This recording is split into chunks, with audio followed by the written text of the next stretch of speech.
ಏಕದಳದ ಹಿರಿಯ ಸದಸ್ಯರು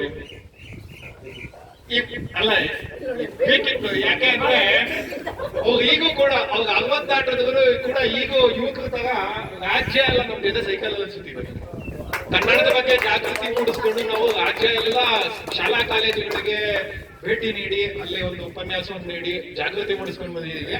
60 ದಾಟದವರು ಈಗೂ ನಮ್ ಜೊತೆ ಈಗ ಎಲ್ಲ ಯಾವ್ದೋ ಬೆಟ್ಟಕ್ಕೆ ಇನ್ನೊಂದು ಕಡೆಗೆ ಪಾದಯಾತ್ರೆ ಎಲ್ಲ ಹೋಗ್ತೀವಿ ಅಂದ್ರೆ ಸೈ ಅಂತ ಎಲ್ಲದಕ್ಕೂ ಮುನ್ನೋಗ್ತಾರೆ. ಮೊದಲನೇ ಏನು ಸಮಾಧಾನಕರವಾದ ಬಹುಮಾನವನ್ನ ರಘು ಅವರು ನೀಡಬೇಕು ಅಂತ ಕೇಳ್ಕೊಳ್ತೇನೆ. ಇದು ದೊಡ್ಡಬಳ್ಳಾಪುರ ಸರ್ಕಾರಿ ಪದವಿ ಪೂರ್ವ ಕಾಲೇಜು ಪ್ರೌಢಶಾಲೆ ವಿಭಾಗದ 8ನೇ ತರಗತಿ ವಿದ್ಯಾರ್ಥಿನಿ ಆದಂತ ಕುಮಾರಿ ಹೇಮಲತಾ ಬಂದಿದ್ದಾರ. ಒಬ್ಬರಾಗ ಬಂದಿಲ್ಲ. ಅವರ ಪರವಾಗಿ ನಮ್ಮ ವಾರ್ಡನ್ ಅವರಿಗೆ ರಘು ಅವ್ರು ಕೊಟ್ಬಿಡ್ಬೇಕು ಅಂತ ಕೇಳ್ತೇನೆ.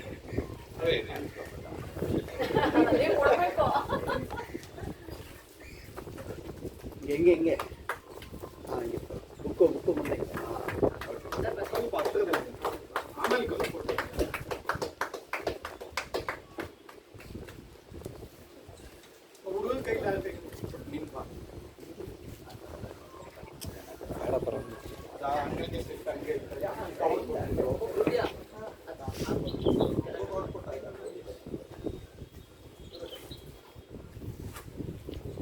ಇನ್ನೊಂದು ಸಮಾಧಾನಕರ ಬಹುಮಾನ ಇದು ಕುಮಾರಿ ಜ್ಯೋತಿ. ಇವರು ಕೂಡ ದೊಡ್ಡಬಳ್ಳಾಪುರ ಸರ್ಕಾರಿ ಪದವಿ ಪೂರ್ವ ಕಾಲೇಜು ಪ್ರೌಢಶಾಲೆ ವಿಭಾಗದ 8ನೇ ತರಗತಿ ವಿದ್ಯಾರ್ಥಿನಿ. ಇವ್ರಿಗೆ ನಮ್ಮ ಮಲ್ಲಿಕಾರ್ಜುನ್ ಸರ್ ಅವರು ನೀಡಬೇಕು ಅಂತ ಕೇಳ್ಕೊಳ್ತೀನಿ.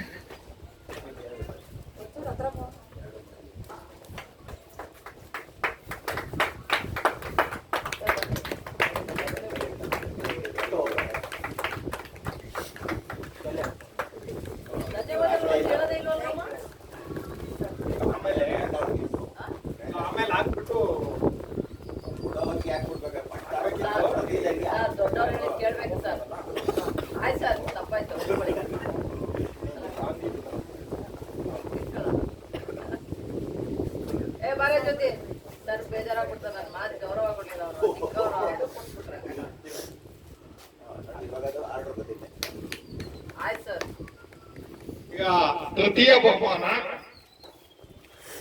ಕುಮಾರಿ ರಕ್ಷಿತಾ. ಆಯ್ಕೆ ಕೊಟ್ಟಿತ್ತು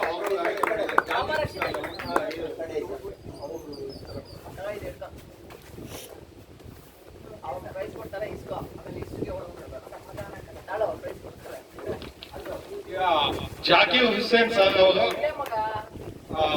ಈ ಬಹುಮಾನವನ್ನ ವಿತರಣೆ ಮಾಡಬೇಕು ಅಂತ ಕೇಳ್ಕೊಳ್ತೇನೆ.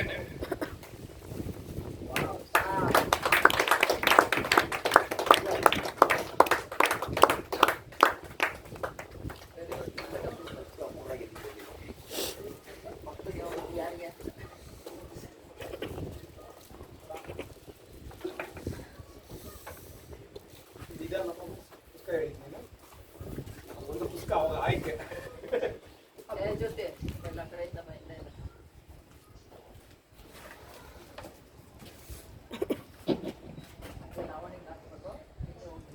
ಕುಮಾರಿ ಮಧು ಜಿ ಅವರು ದೊಡ್ಡಬಳ್ಳಾಪುರದ ಶ್ರೀ ದೇವಾಲ ಮಹರ್ಷಿ ಪ್ರೌಢಶಾಲೆ 9ನೇ ತರಗತಿ ವಿದ್ಯಾರ್ಥಿನಿ. ಇವ್ರಿಗೆ ನಮ್ಮ ರಾಮಣ್ಣ ಅವರು ಪಾಲಿಸಬೇಕು. ರಾಮಣ್ಣ ಅವರು ಹಾಗೆ ನಮ್ಮ ತನುಜಾ ಮೇಡಮ್ ಅವರು ಕೂಡ ಜೊತೆಲಿ ಹಾಗೆ ಸಪೋರ್ಟ್ ಕೊಡಬೇಕು.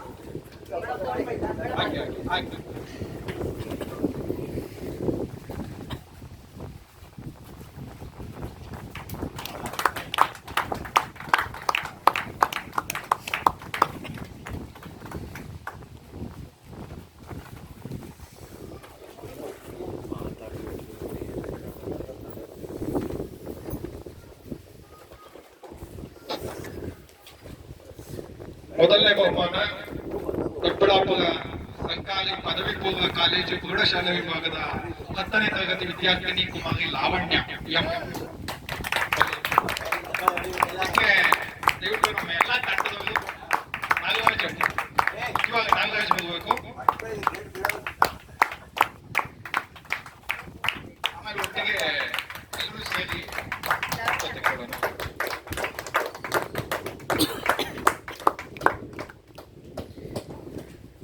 ದಯವಿಟ್ಟು ಎಲ್ಲ ಒಂದು ಫೋಟೋ ಬಂದ್ಬಿಡಿ. ವಿಜೇತು ಇಲ್ಲೇ ಇಲ್ಲೇ ಇಲ್ಲೇ ಇಲ್ಲೇ ಬಾವಾ, ಮುಂದೆ ಇರಿ. ಇದನ್ನ ಹಾಕಬೇಕು. ಇಲ್ಲಿ ಕಾಣುವಂತೆ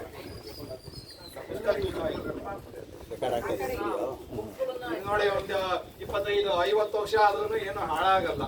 ಸಂಜಿತ್ ಹೆಗ್ಡೆ ಬಹುಶಃ ಅವಾಗ ಇಂಟರ್ನ್ಯಾಷನಲ್, ಈಗಾಗಲೇ ನ್ಯಾಷನಲ್ ಲೆಕ್ಕಕ್ಕೆ ಇದಾಗ್ಬಿಟ್ಟಿದ್ದಾರೆ, ಇಂಟರ್ನ್ಯಾಷನಲ್ ಲೆಕ್ಕಕ್ಕೆ ಆಗಿರ್ತಾರೆ.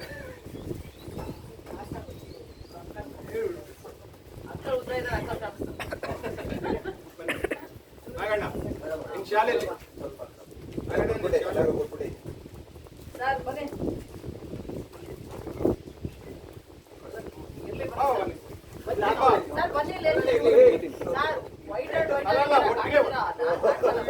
ಕೊಡು, ನೀಟಾಗಿ ಫೋಕಸ್ ಮಾಡಿ.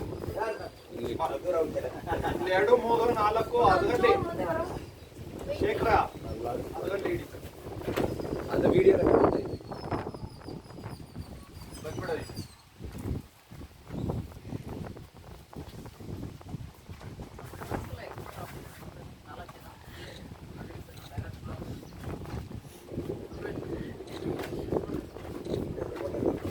ಅದರಲ್ಲೂ ಫೋಟೋ ಇತ್ತು.